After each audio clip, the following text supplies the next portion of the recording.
amanya n'eddoboozi Shana Zoja, kabebi ka mami kadota akambwe kati akafanana taata waako.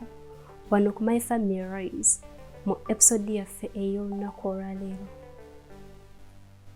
Abasomesa oba amasomero kiki ekibaviirako okutusindikiranga homework oba zi holiday package ng'abaana badde waka?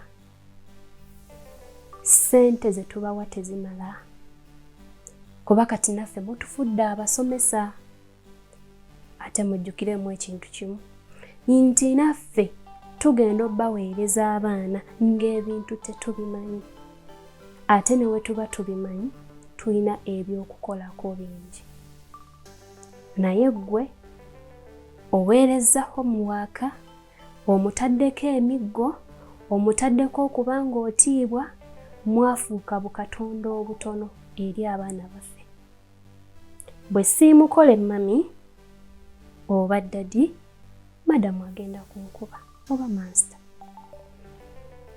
Ne weebuuza kiki ennyo. Jjukiramu mulimu abasomesa abamu nga bakikozesa effujjo, abalala baagala abaana bayige.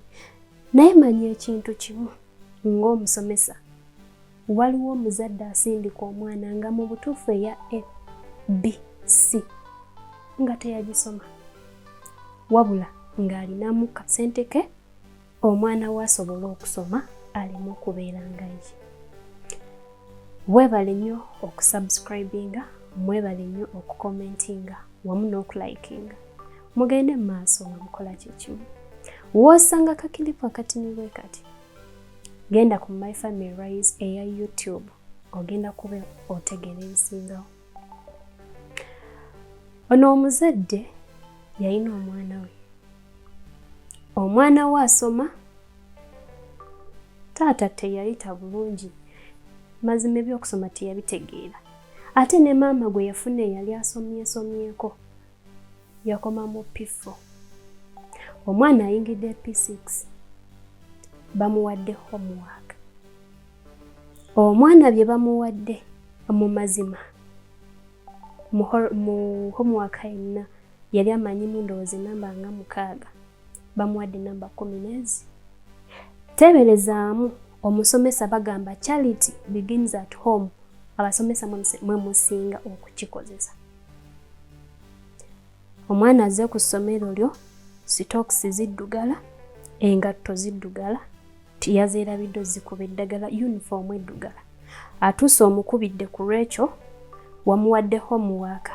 Weerabidde nti wadde waka aynako ebyokukola, kitegeeza musazeewo abaana okubononera mu bitabo, mubajja ate ku bintu ebirala bye balina okutegeera eby'ewaka. Mwana atuuse waka, alemereddwa okukola ebimukwatako ebirala, amaze okulya atandise na homework.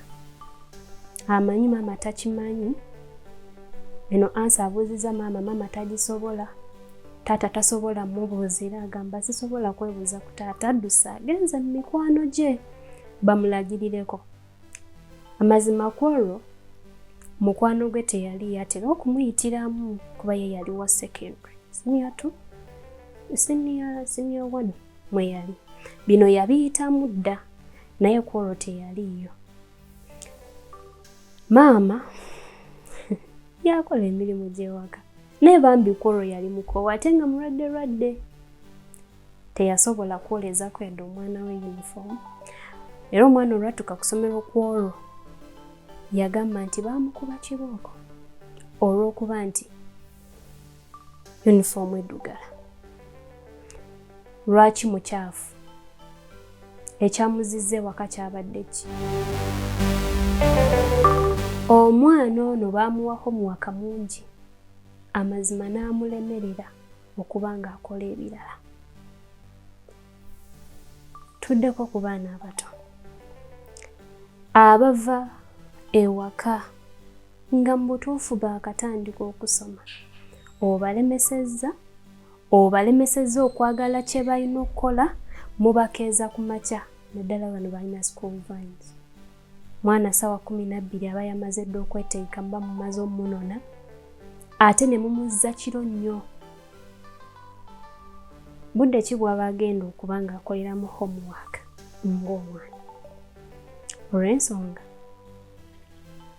atuuka yakooye ng'ayagala kwebaka. Nodda ku mwana P6, P5, P4 abo be basinga okuwa homework omungi okutandikira kweyo age okukka wansi. Akomawo bingi ebimujjudde ku mutwe, ebitabo yeetikka bingi, tamanya subject eno kuba buli subject ennaku zino erimu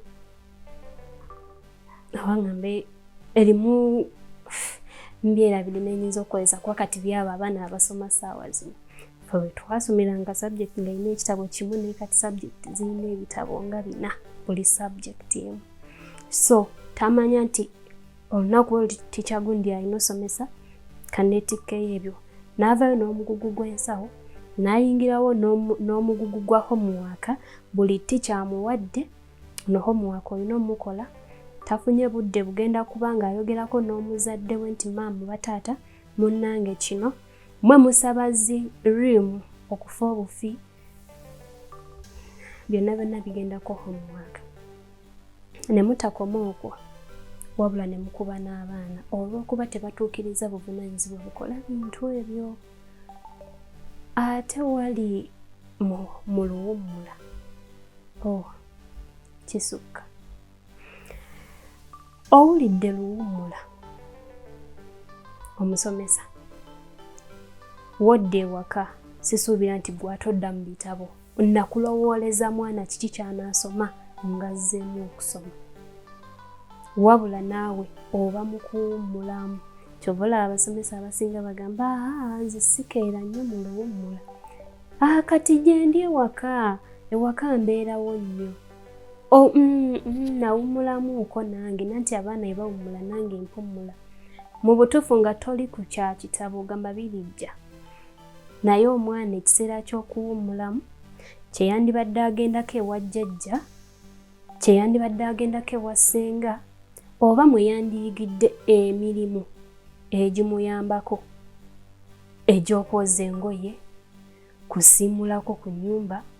Omwana omuwala tamanyi kufumba, byonna byonna aba mu homework, simanya holiday package ng'akola. Mubuuza kiki ennyo, ndi mu holiday package, mwamuwa omugugu gukoma eno, buli subject eriko pages nga 150. Kati nga ffe abazadde tetwasoma kiri awo. N'obudde obubeera n'omwana tobulina. Okomawo matumbi, okeera ku makya nnyo ogendera kukola.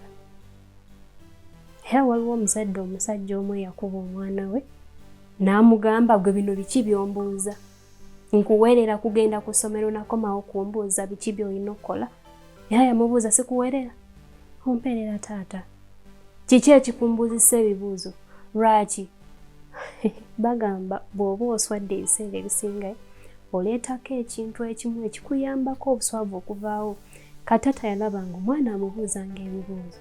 Gamba sikimanyi.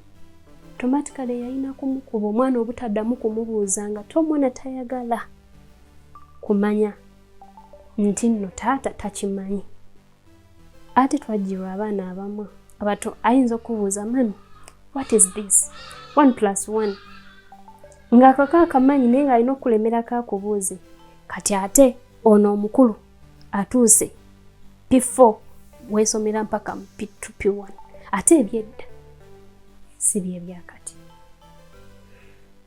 Omwana bamuwattula bambi lwakubuuza, naye omusomesa lwaki oleetera omwana obuzibu ewaka nga naawe by'omuwa olinga amugamba genda okole research oleete ffe tujja ku maakinga.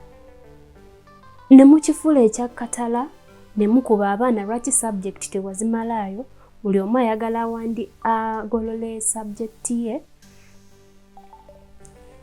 Kati nno waliwo omusajja omwana yamuleetera PLE results ezaavaayo n'amugamba Daddy nze ono nsomye. Nti osomye otya? Nti nfunye 4. N'amugamba ndeetera kibooko. Taata si ye yali anywamu.